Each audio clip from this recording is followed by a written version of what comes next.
Okay, everybody, this is my spoiler review of episode 7 of season 4 of Stranger Things, The Massacre at Hawkins Lab. This was written and directed by the Duffer Brothers themselves. So I'm so excited to finally talk about this. I finally hit this episode. I was really hyped up to watch this. And oh my god, I am so blown away by this episode, just like I was with episode 4. Now, before I get into the craziness and the huge payoffs we get with Eleven's story, let's first hit some other facets of this episode. And they're really kind of centering in here on what's going on with our main group, with Nancy and with Dustin, and they're kind of combining forces. And then we'll go with what's going on with Hopper, and then we'll finish with 11. So with the main group, there's a lot of things. I really liked what happened this episode. It jumps right from where we left off. We get some really fun moments with Steve, in particular when he's stomping and biting off a bat. That was great, and I really like how they connected it at this point with the other part of the group again, with Dustin, Max, Lucas, and Erica. And what I really liked about it, again, something about this show really works when Dustin's figuring things out. There's something exciting about it, and it's props to the actor as well. He's so good at that. He brings a life and joy to the show, and he just delivers here. So that's always fun to watch. But I really like what they did when they got the bikes together here. And the shot where the group, not in the Upside Down, is getting on the bikes, synced with them on the Upside Down bikes was incredible. That was something surreal, exciting to watch. I love, too, that Nancy's figuring out that it's all the Upside Downs from when the gate was opened. It's the past. It's not current. That's why she didn't have the gun. So that was really good writing to me and clever and made a lot of sense. And then I like how it was Nancy that was pulled into the Upside Down and staying there with Vecna, because she had the perfect story of trauma with Barb going back to season 1. So I love when shows go back to their original season and kind of start delving into that more and getting us kind of payoff and addressing trauma that she still had from losing Barb in that swimming pool. So it was the perfect thing for Vecna to feed on with Nancy, that she would be the one sucked in there. I did think it was going to be Eddie, that maybe they were going to sacrifice Eddie, but they didn't. It was Nancy, so that was cool. I didn't see that coming. So everything there I really, really enjoyed. Now, like I said, the plot line that's been struggling for me the most this season was the plot line with Hopper, but we did get its payoff here finally, thank God.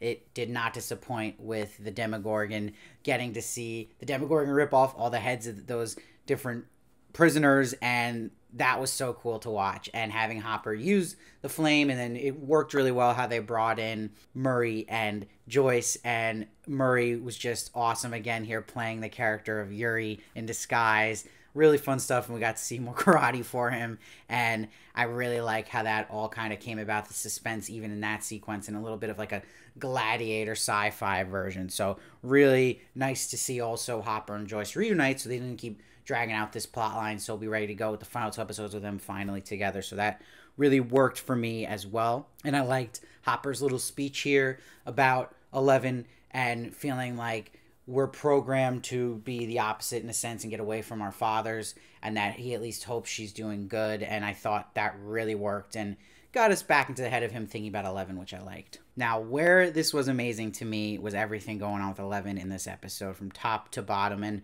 I had said in my episode 1 review that the standout storylines in this season were Max and 11's, and it was the most interesting character arcs I had. And it's a props to both actors, but also what's interesting is that they both got their own kind of finale arcs, payoffs in a sense, where Max had that amazing episode, episode 4, and then I would say this is the 11 episode, and just delivered just as well to me. I mean, what was so spectacular about this reveal with number 1, that the worker that was helping her was number 1, I did not see that coming. I don't know about you guys, but I thought that was an excellent twist and made complete sense, and it was just a jaw-dropping moment. And then on top of that, that number 1 was Vecna, also got me. So I was really impressed by that twist. It was totally earned, I thought, and was amazing. And to see this actor of Jamie Campbell Bower just take this turn now into his monologue, that was so haunting and chilling and incredibly performed.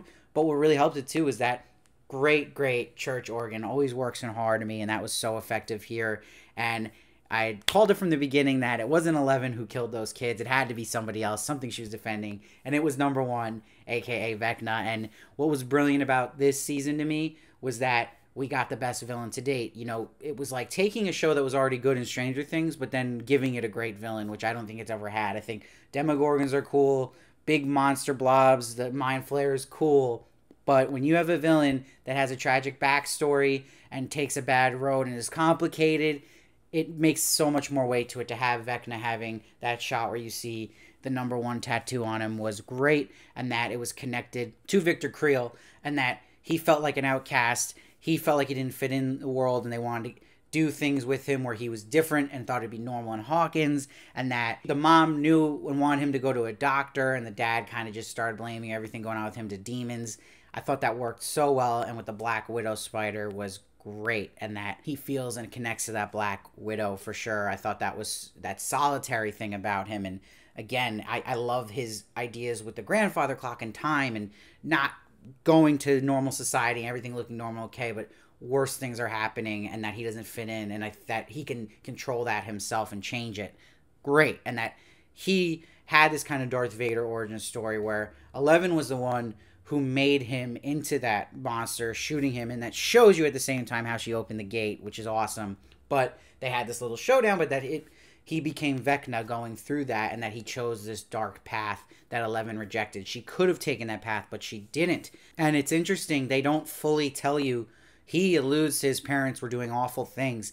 I don't know if directly to him or just things they did in general, but that we're going to probably get more of that information too. So we got not all the detail, again, of why he was so angry as a child. Most of it, but not all of it. There's more to his family story there too, and I'm sure there's more messed up stuff that happened to him as a kid that we haven't seen. So again, it at least gives us a story behind this villain of Vecna, which makes it so much more interesting. And that's how you do it, right, with villains. Make them complicated, a little gray, and I really like that. So, and again, the actor just kills it here. I haven't seen him in anything before, but man, he was great, and it really gave more weight to Eleven's character. And what gave me confidence about this season going in is the Duffer Brothers saying they already know where the story is going, that they know they're going to end on season 5. Anytime I hear showrunners saying that they have an idea already in mind of where things are going to go, it always turns out better, because you're seeing that payoff come where they're filling in dots from season 1 that you're like, oh, this totally makes sense. This really feels like it's earned, and it's fascinating. So that's the bonus you have of a vision there coming through now. So I am so impressed how 11's story is so interesting about her past, and how cool it was to see the animation of her younger cutting between her and current day with Millie Bobby Brown. Now, I thought it was just so awesome and haunting, terrifying, exciting, and it is such a perfect point to leave off on, having 2 episodes left now coming back in July 1st. And again, I really like these movie lengths. At the end of the day, there was moments where, like I said, episode 5 and 6 felt bloated because of that, but otherwise, like episode 4 and this episode feels like their own movie that was just awesome. So I'm excited that these next 2 are going to be even longer. I think the finale, they said, is going to be 2 hours and a half about, so that's going to be crazy, and I'm excited to see where it's going to go. But guys, I'm giving this one a 10 as well.